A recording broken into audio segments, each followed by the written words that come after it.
A big push is underway tonight for stimulus, not only from Congress, but from the Federal Reserve. The street is speaking very loud and clear. The Federal Reserve needs to step in right now and get it done. They promised they would if there's a spike in COVID-19 cases. So will the Federal Reserve step in this week, and how big will it be amidst growing prices on things like eggs and milk and groceries?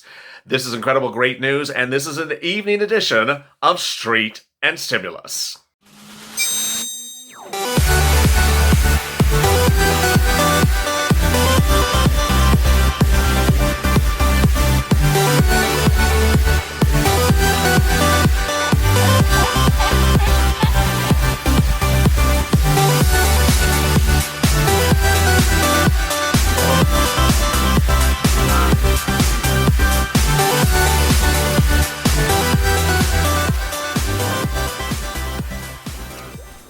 Hey, good evening, everybody. This is Street and Stimulus, our new hit series every day here at the tail end of afternoons LALATE, which might be the evenings where you are.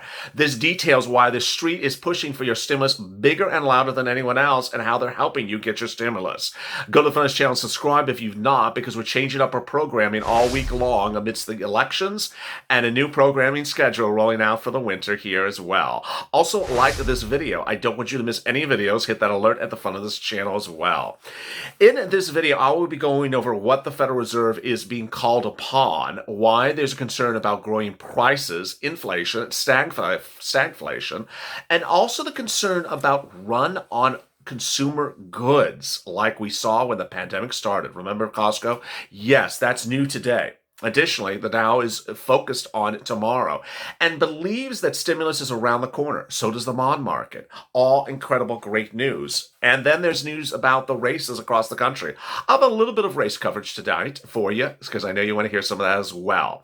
All right, let's get to the breaking news. The breaking news we sit here tonight is that stimulus push from Wall Street is not just upon Congress, but also the Federal Reserve. And you've been asking about that a lot. So let me explain this to you. The Federal Reserve has its own pile of money, moolah.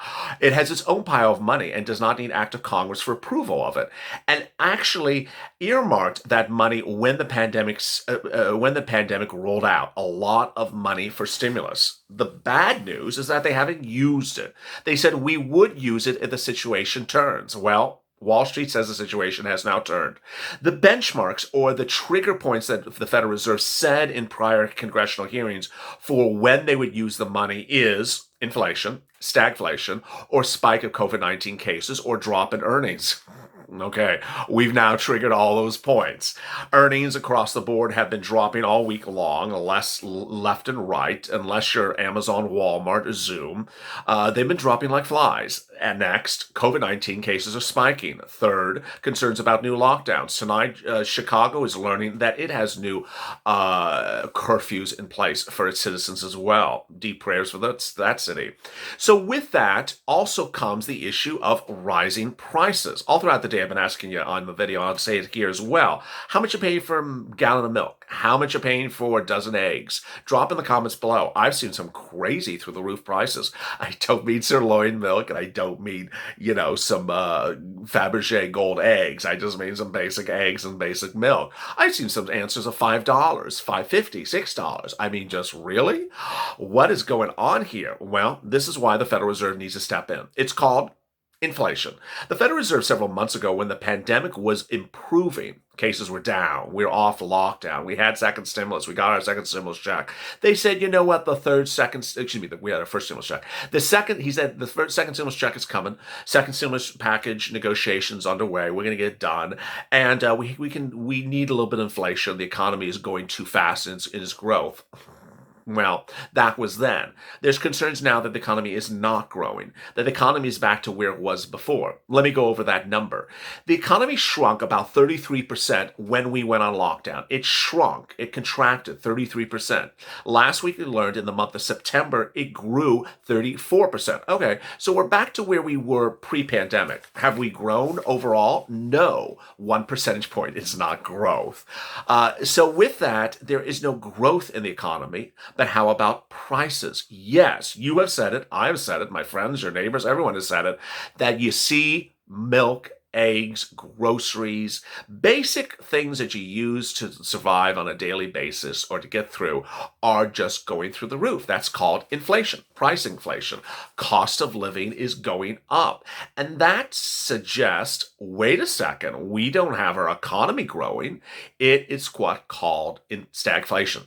It's inflation with a stagnant economy. It's stagflation. And that's why Wall Street's saying, no.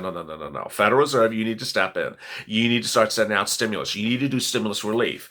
And the pressure is on the Federal Reserve. I've been applying pressure for months on this channel because I don't like that how Jerome Powell, said he was going to do something, then didn't just do something, then announced the Main Street program, then created provisions of the program so onerous that no one wanted it, and ultimately only 400 businesses applied for it. Last Friday, under fire, he simply retracted it and opened it up for anyone at 100,000, which is categorically incredible, great news, but he should have done that before. The street is also pushing Congress to do out stimulus, and this is incredible, great news. The street, in statements all throughout the day, whether it's an analyst or a banker or an online broadcaster, all the broadcast news channel, every single interview, the word came out. Stimulus. What's important to understand is that this is great news. You are front page news. Stimulus and getting it is front page news. Last week, Wall Street was putting stimulus among other things I was concerned about. Contested elections, election uncertainty. For some reason today, Wall Street is actually saying that they're no longer concerned about contested elections or election uncertainty. Let me explain why. Wall Street puts uncertainty in prices of the markets days before the event happens. So last week they put into the market the uncertain events of election outcomes. They put into the market the question of contested elections, and they put into the market the issue of getting stimulus relief finished. But because stimulus is so important, they still are trading based upon the impact of stimulus now, or stimulus in a week from now, or stimulus in 2 months from now. And so they still see stimulus as a major talking point every single day. Tonight, we see where Wall Street may open tomorrow morning. Currently, as of 4 o'clock Pacific Standard Time, the Dow is up 78 points. The S&P is up 7.5%. The Nasdaq 7.5 points. The Nasdaq is up 27.75 points, and bonds are slightly up. Basically, a relatively flat night as we sit here before it opens tomorrow morning. So what does that mean for it? It means it's relatively calm, and that's quite interesting. Until you see something else that triggers concern, like a higher spike of COVID-19 cases, like we go to 110 or we go to 120, then that might be when you see concern from Wall Street. Also, lockdowns announced by governors, lockdowns announced by cities or counties, that would also trigger concern because they want you to get third stimulus. Tonight, new polls are out, and CNBC, the business channel, not CNN, but CNBC, says that Biden narrowly leads Trump in 6 swing states, but the polls show it's narrowing. The survey released Monday finds the former vice president holding at least a slim edge in all of Arizona, Florida, Michigan, North Carolina, and Pennsylvania, and Wisconsin. Even so, it shows a race within striking distance of the president in most of the electoral college prizes. So what's important to understand, if you've been with me for a few days now, is that I talked to you about some polls about a week ago where it was an 8-point spread, 7-point spread, 6-point spread. These spreads are all within the margin of error. It shows Biden up 3 points in Arizona, Florida, Biden up by 3 points, Michigan up by 6 points, North Carolina up by 2, up by 4 in Pennsylvania, and Wisconsin up by 8. So of that, it shows that the president can still pull off a victory. It's really too close to tell. The margin of error is about 1.7 point. The margin of error is about 2.6 percentage points. So that's literally within the switch. This is what CNBC says. It's unclear how much late shifts in the voter sentiments will change the presidential election this year. In an election cycle where Americans cast their ballots earlier by mail in staggering numbers, 68% of the respondents to both national swing states said that they had already voted. Arizona, 85% said they were already voted. 82% and 81% in Florida and North Carolina said they had already voted. Meanwhile, Wisconsin, Michigan said 63 and 57% had already voted. So really quite interesting. Basically, too hard to call. It's as simple as that. What's important to understand is that Wall Street is the most vocal voice on getting your stimulus. And what's important to understand is that Wall Street's not going anywhere. Neither are you. Neither am I. Tuesday night, or we may see some people's political futures ending, but Wall Street's not ending, and they're going to be shouting very loud and clear for your stimulus. What's important to follow is not just Wall Street, but the bond market, because the bond market's tied to the ability to finance the stimulus. Debt pays for stimulus. Debt is tied to bonds and tied to interest rates of the Federal Reserve. And so if you see the bond market up, the more you see it up, the more it means that it believes stimulus is coming around the corner. Incredible, great news. Let me go over some questions and comments from yesterday's recording shortly.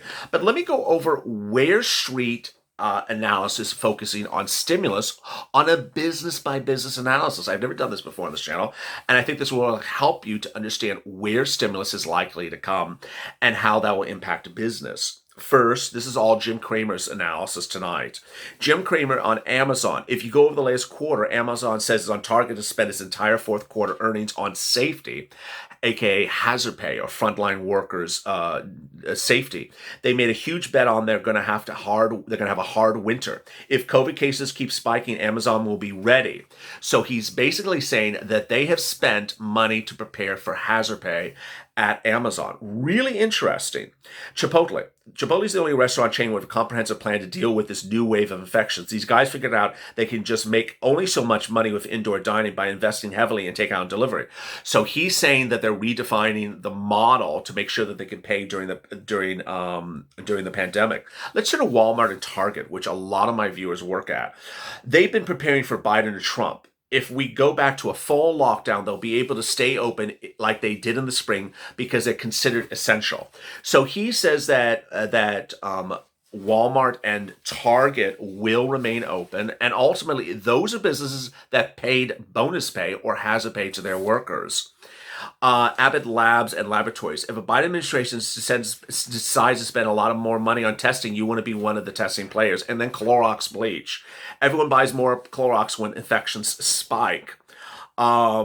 And that is interesting. Finally, that run on consumer goods. Wall Street is already talking and warning consumers that you might start to see that run on consumer goods like Clorox bleach. That happened in May, and when the pandemic first hit, or March and April, where you saw those videos on Twitter of people rushing in Costco to get, toilet paper, the toilet paper apocalypse. They're suggesting that could be coming around the corner if you see more lockdowns, if you see more curfews, that ultimately people are worried that supply chains may dissipate. Ultimately, you need to prepare accordingly. Coming up next is Evenings at LALATE. I have more for you on that as well. It's going to be a exciting night. I'll cover some more of your questions and comments on that video. And as always, go to the front of this channel, subscribe, because we're going to get through this together. Like this video as well. And thank you for making Street and Stimulus part of your early evenings broadcasts. As always, stay informed, stay smiling, and stay up LALATE for more.